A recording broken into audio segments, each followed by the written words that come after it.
السلام عليكم. حلوه ديال لا كريم او لا طارت او لا طورطه، كل واحد كيفاش كيسميها، بالنكهه ديال الفريز.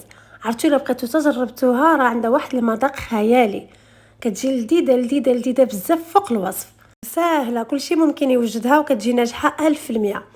بالنسبه للجينواز غادي نحتاجو 4 ديال البيضات يكونوا بحراره المطبخ. ممكن تستعملوا اي جينواز عندكم، انا هذه درتها بالنكهه ديال الحامض حيت الحامض كيتواتى بزاف مع الفريز. غادي نستعملوا معلقه ديال قشور ديال الليمون الحامض الصفر، وغادي نطربوهم مع 120 غرام ديال السكر صافي. المهم غادي نطربوه مزيان حتى يذوب الحجم ديال البيض ويبيض بهذا الشكل هذا، ويبقى الرجلين ديال الطراب يكونوا كيبانوا على الوجه ديال البيض تيتقال ويولي كريمي. انا عندي انواع اخرى ديال الجينواز غادي نخليها لكم ان شاء الله اسفل الفيديو، كلها ناجحه كلها مشروحه بالتفاصيل، ان شاء الله تعالى تجربوها وغادي تشوفوا.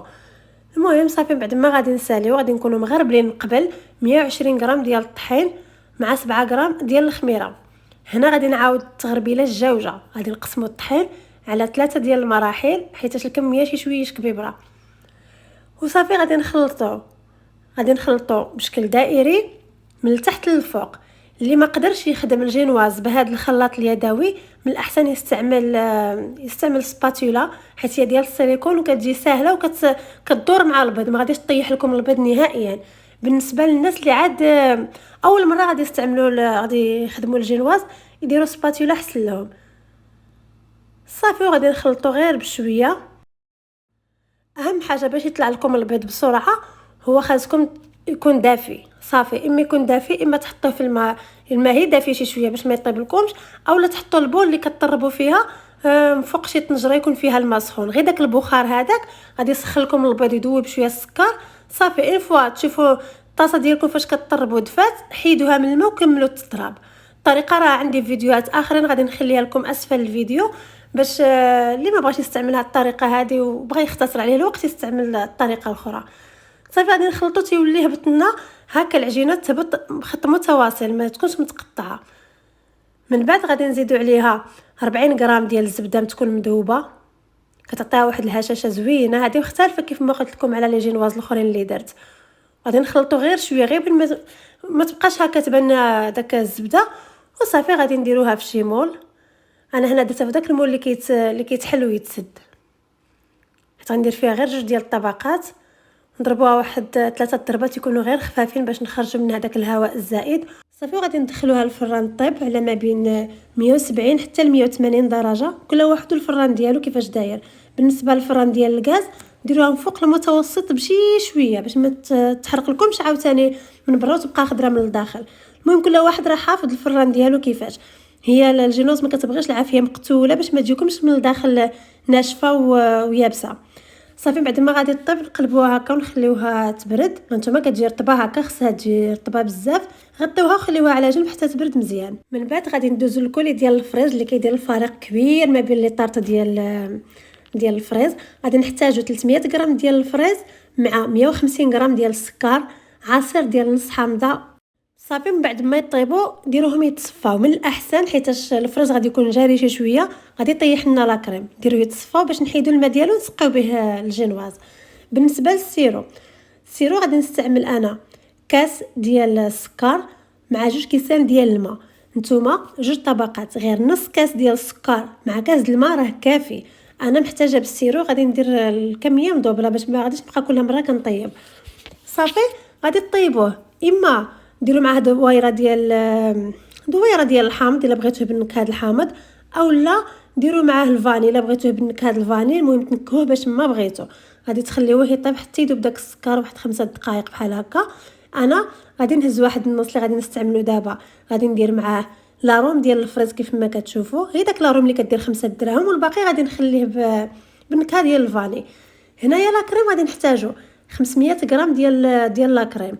الا كنتو غادي ديروا داك الوريدات وغادي تزينوا بلا كريم غتحتاجوا نص سيترو، وهي راه غير 400 غرام ديال لا كريم راه غادي تكفيكم. ديروا معاها واحد 40 غرام ديال السكر بحال هكا، وغادي تطربوها خصها تكون بارده مزيان.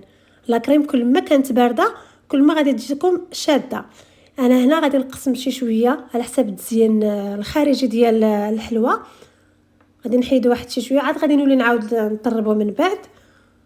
وهذا غادي نزيد فيه داك الفريز اللي صفيته. هنا سمحوا لي الاضاءه شي شويه ناقصه، وغادي نكمل التطراب حيتاش الفريز فيه الحامض. لا كريم راه شي شويه غادي تجمع لكم بحال غادي تكمش، راها عاديه حيت فيها الحامض. شوفوا غير درتو الحامض مع الحليب كيفاش غادي يولي نفس المبدا حتى مع لا كريم. صافي المهم طربوها وحطوها على جنب، اولا الا كان الحال سخون من الاحسن دخلوها للثلاجه حتى تشد راسها بحال هكا.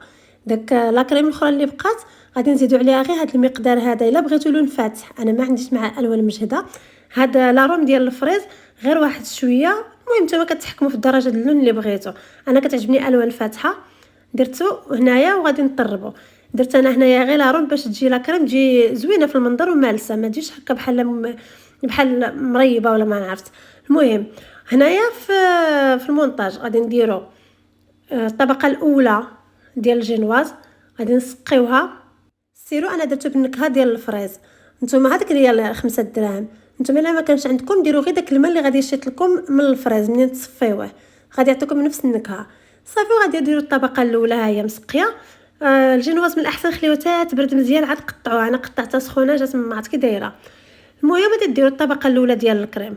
بغيتو ديروا هاد القضيه ديروها، ما بغيتوش ديروها صافي غادي تطربوا لا كريم بالنكهه ديال الفاني، خليوها بيضه. وهذاك الكولي ديال الفريز حطوه هنا في هاد الطبقه، بحال تقولوا غديروا الطبقه ديال لا كريم وتجي فوقها الطبقه ديال الفريز. صافي وغادي نديروا الطبقه الجوجه ديال الجينواز. بغيتو تسقيوها وعاد قلبوها سقيوها، بغيتو تسقيوها من الوجه كيف ما درت انا ديروا اللي عجبكم. ودابا هنا غادي ندير لا كريم الاخرى اللي درت فيها لاروم. سرحوها مزيان. راه ممكن بغيتو ديروا الجينواز رقيقه راه تجيكم فيها حتى 3 ديال الطبقات ماشي مشكل. ومن بعد غادي نديوها للثلاجه خليوها حتى تبرد مزيان. اولا مثلا الا كانت عندكم شي مناسبه وكنتو باغيين تصايبوا هكا لي طارت ديالكم على اتساع، راه ممكن تصايبوهم وتحطوهم في المجمد. غير هو ردوا البال بزاف لصلاحيه التاريخ ديال لا كريم خص تكون التاريخ ديالو بعيد شي شويه. وصافي صايبوا الطارت ديالكم غلفوها مزيان وعاد داك الساعه حطوها في المجمد. ملي تكونوا غادي تحتاجوها جبدوها بليله قبل، حطوها في الثلاجه خليوها حتى ترطب، زينوها وتاكلوها بالصحه والراحه ان شاء الله. طريقه سهله، المذاق هائل، والتزيين كيبقى عليكم نتوما. شكرا على المتابعه، الى اللقاء.